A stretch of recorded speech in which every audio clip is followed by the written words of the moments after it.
bawa pikiran-pikiran yang ikhlas ya ke Pak Prabowo, nggak bakal dapat apa-apa. Saya 2010 masuk Partai Gerindra ya, sampai sekarang.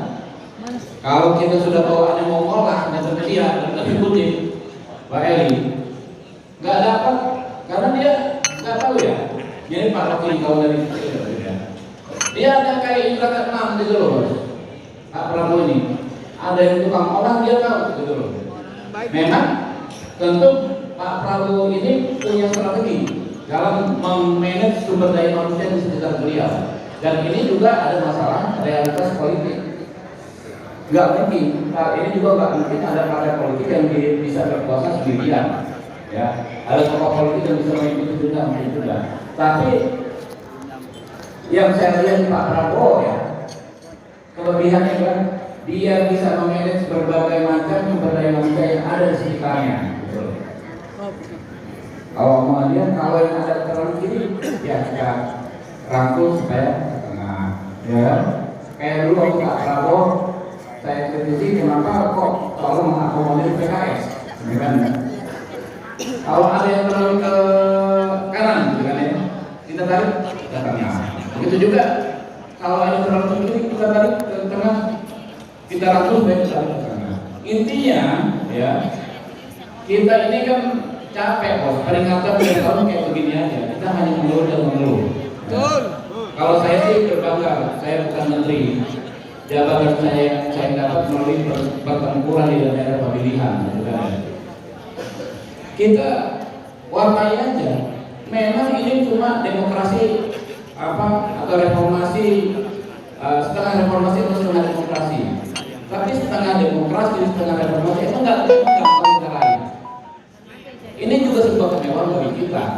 Kita maksimalkan daripada sekedar kita mengutuk diri sendiri, menyesali diri sendiri, ngomel sendiri, nggak ngapa-ngapain, gitu kan? Lakukan aja, gitu loh. Apakah kita akan bersinergi, tapi setidaknya masing-masing melakukan perannya masing-masing. Kurang lebih begitu. Kalau teman-teman lihat saya ya, mohon maaf, saya nggak membanggakan diri di Komisi 3 DPR RI. Ya, kalau dulu di DPR RI itu bos, kesimpulan rapat itu nggak pernah ada, RDPU ya, yang ada orang datang nggak pernah ada kesimpulan, katanya nggak ada kesimpulan karena memang itu benar rapat kerja.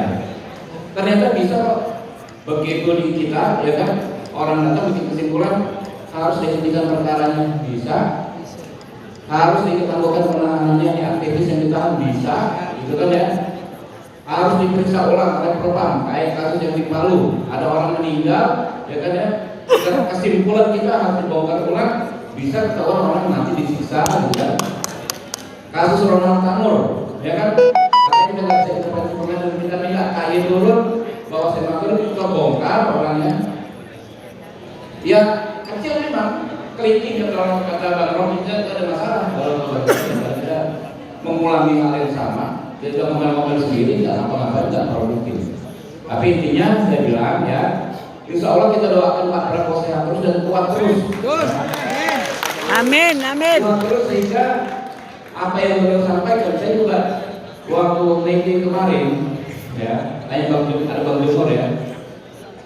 3 hari sebelum ini sebetulnya, saya dengan Pak Dasko ketemu sama Pak Prabowo, ada Bang Jumor, Pak Prabowo nyanyi internasional ini, ya.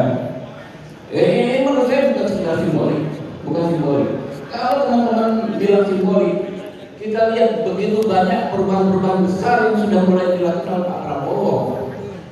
Ya, hal-hal besar yang sudah dilakukan, juga penertiban kebun, itu nggak gampang Pak. Emang gampang. Ada orang menguasai aset demikian besar, tapi dia melanggar peruntukan lahan. Di kita nggak gampang juga gitu. Ya tentu tantangannya juga besar ke depan ya. Jadi mohon maaf ya, saya lebih akan banyak menerima masukan dari rekan-rekan semua ya. Silakan saja, nggak ada masalah.